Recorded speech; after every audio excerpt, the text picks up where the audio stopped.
Hi guys, my name is Mariah and I am a Renew CS mentor. And today I will be walking you through a debugging example using Visual Studio Code and Python. So I've written a short program here that is supposed to take a string of text and return a list of all of the palindromes within that text. So if you're unfamiliar, a palindrome is a word that's at least 3 letters long that reads the same forwards as it does backwards. For example, like race car, mom, dad, or noon. Those are all examples of palindromes. Funny enough, the word palindrome itself is not a palindrome because it doesn't read the same forwards as backwards. Also, for the sake of our program, a palindrome is going to be defined as a word that's at least 3 letters long. So like A is not a palindrome, I is not a palindrome, or any other 2 to 1 letter words. We're not going to count them as a palindrome for this program. So to establish this program, I wrote 2 functions. The first one just returns a Boolean regarding whether a word is a palindrome or not. The second function takes the list of words, it takes a string of words, converts that string to a list, and then parses through the list to see which words are palindromes. And as you can see on line 24, it calls the isPalindrome Boolean function. So let's start a debugging session and see where we're at. Oh yeah, I guess before we do that, I wrote 3 tests. So these are all like strings that we can hopefully send to our function and get a list of the palindromes in those strings. So I guess we can write some expected output. So test 1. So we expect the output of palindromes to be Anna, because that's the same forwards as backwards, race car, and that's it. So test number 2. What are the palindromes here? Motor. Oh, sorry. This was supposed to say modem. Bear with me. We're going to pretend the modem is part of a race car. It might be. I don't really know cars that well.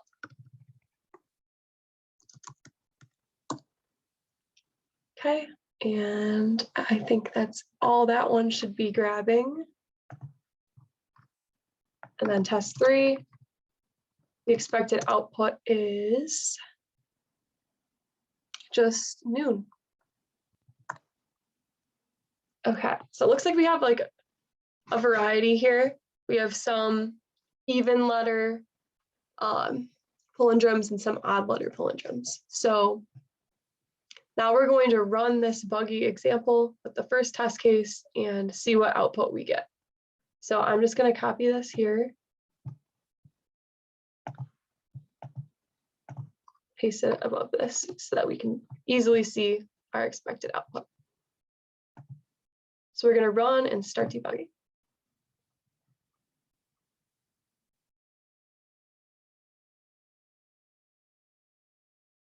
Okay. Oh, I accidentally set a breakpoint. We're going to restart the session. I didn't mean to have a breakpoint there. Okay. Well, now you can see why I had a breakpoint there. So there is an out of index error that the debugger actually was able to pick up on itself. So we know what an out of index error is, so we don't even need to put a breakpoint. We can see that the word in question on the left as part of our local variables is my, just 2 letters, and I is equal to 2, or sorry, I is equal to 0, and j is equal to 2. Well, if we look at how this function works, we're setting I equal to 0 and j equal to the length of the word, and we're increasing I and decreasing j until they meet each other. So if we look at this particular word, it's 2 letters long, but we know that strings are 0 indexed. So index 2 is actually going to be out of range. So we can fix this problem by subtracting 1 when we establish j. So now we are going to retry this. Okay, So the list that we got of palindromes is A and race car. Well, that's an issue because the palindromes we wanted to find are Anna and race car. So let's go back and see what's going on. Well, at first glance, I can see that we're not doing anything to prevent a word of less than 3 letters from being returned as a palindrome. So let's add a line of code to do that. So we could say if length word is less than 3, return false. This way, any 2-letter words or 1-letter words are automatically rejected as a palindrome.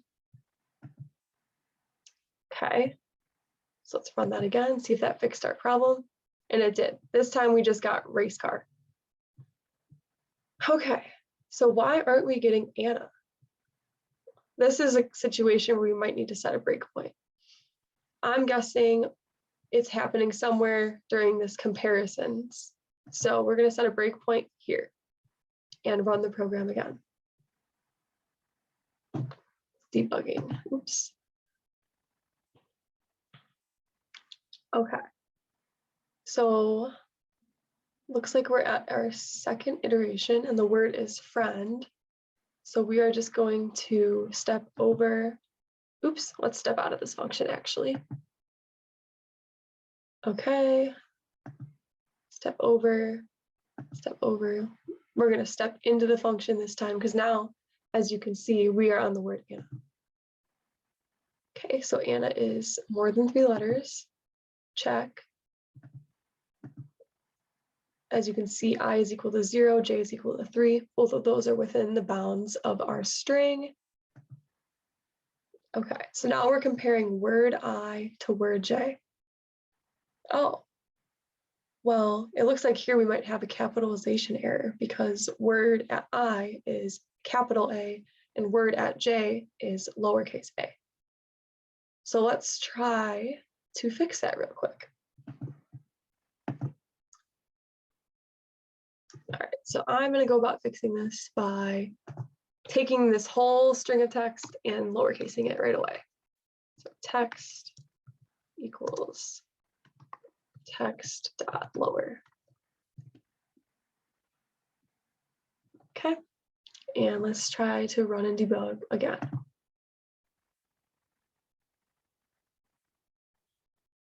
Okay, we're at friend again, so I'm gonna step out and step over, step in. Okay, this time our word is Anna, all lowercase. See what's going on. Okay, so as you can see, I is equal to 0, J is equal to 3. Everything's looking good. Okay, we make it through the first iteration and we're changing I and J. Okay, we still make it through. Uh-oh, that's a little concerning. At this point, we should be returning true, right? Okay, we're just gonna keep seeing what's happening. Oh no, I can see that J is a negative index and I is 4, which is pretty concerning.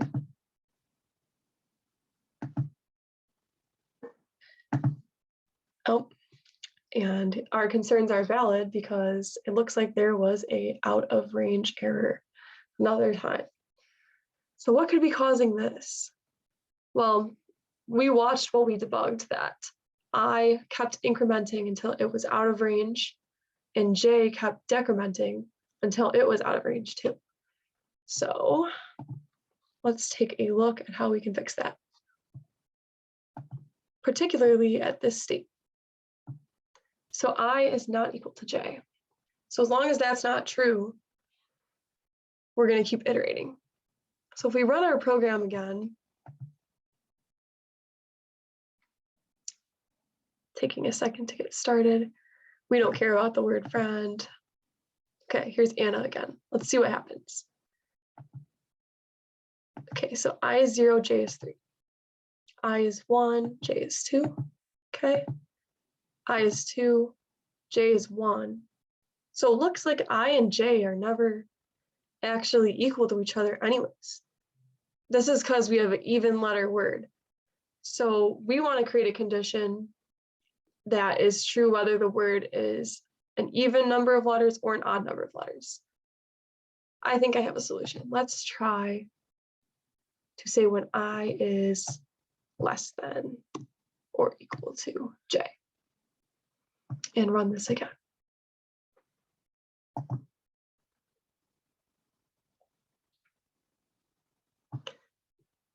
Okay, we're gonna skip friend because we don't care. Okay, Anna didn't create an error. So let's just continue to step out until we have our output.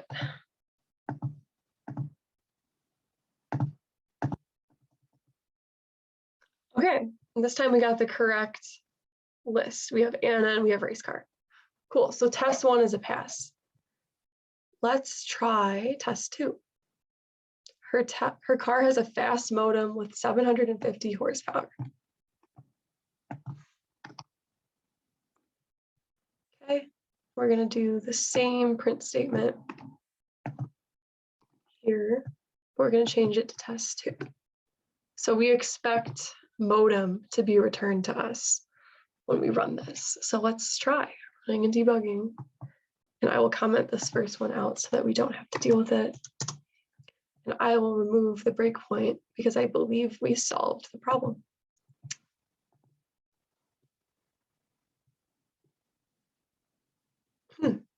Well, I guess our program didn't find any palindromes. So maybe we do need that breakpoint again. So running again. Oops, running with debugging is what I meant to do. Okay. So we are at the word her.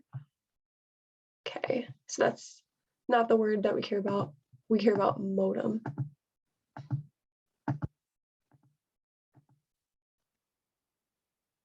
Okay, the word is fast. Oh, now we're at modem. Let's see. So we're going to step in. So I equals 0, J equals 5. Looks like modem at 0 is M, and modem at 5 is a comma. So how do we get rid of the comma? Well, we're going to stop debugging and take a look at what happens when we split. So using the split function will remove any white space and create a list. So we need to do something to make sure that there's no other punctuation. We just want the word. So let's see how we're going to do that. Okay, so here's how we're going to do it. So clearly we need to trim any of the words that contain the comma punctuation because that seems to be what's causing the error. So let's go through our text list.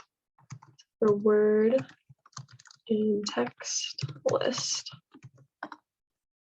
if word -1, because we're assuming that the commas are afterwards because there's usually not a comma right before a word.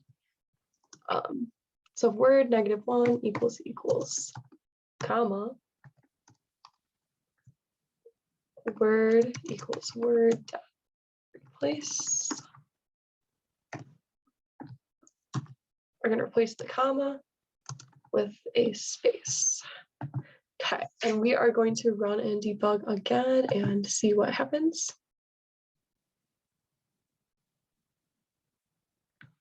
Oh, let's restart the session.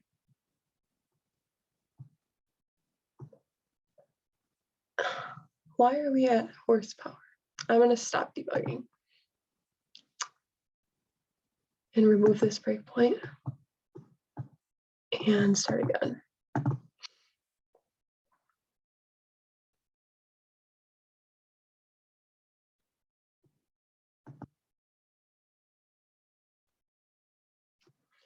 Okay. That's weird that we're still having an error. So clearly what I did here isn't working. So let's place a breakpoint there and try running it again. Running with debugging, sorry. Okay, so the word that we're on is modem, okay, and we replace the comma with nothing, and as you can see, the word on our little variables section has been fixed, okay. Oh, but let's see about the text list. We can expand this, and we can see that right here, our text list, the word modem, hasn't been replaced. So what we need to do is say text list word. Let's try that again. So we're going to stop debugging. I think this might fix it, and we're going to try to run again.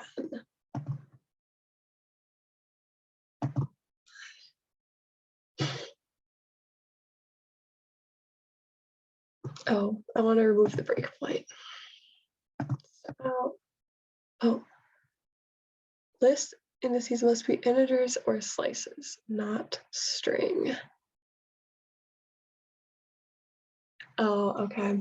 So yeah, we can't index the text list with the word itself. So what we need to do for word in range length text list. So now word is an index. So I guess we can say I to make it less confusing. So we can say if text list -1. So this is going to be the word in the text list and the last character of that word. So we're going to say text list I equals text list dot replace.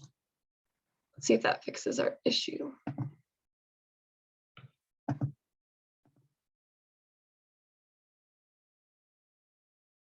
Okay, yay, we got what we expected this time, which is just modem.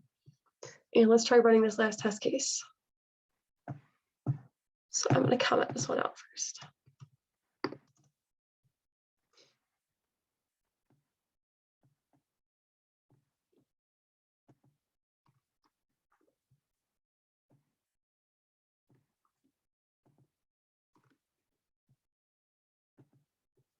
So here we just expect the word noon to be outputted. And let's try running. We got noon. So I guess in this one, we found the error when we were debugging test case 1, because noon was one of those 4-letter words where I and J were never equal to each other. So they just kept iterating until they were out of bounds. So as you can see, like we wrote 3 test cases, but we found all of our, I guess, relevant bugs to these test cases in the first 2.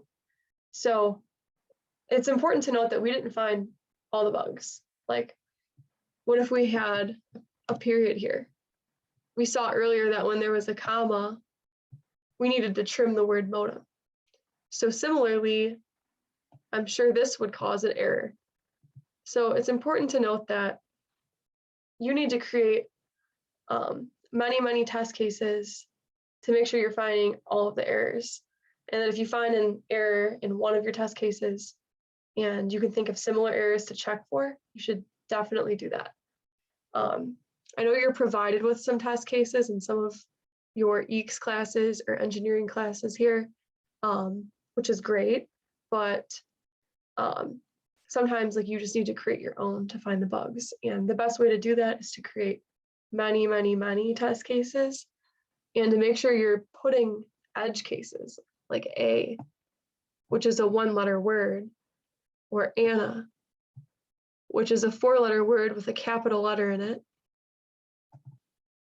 or modem, which has a comma.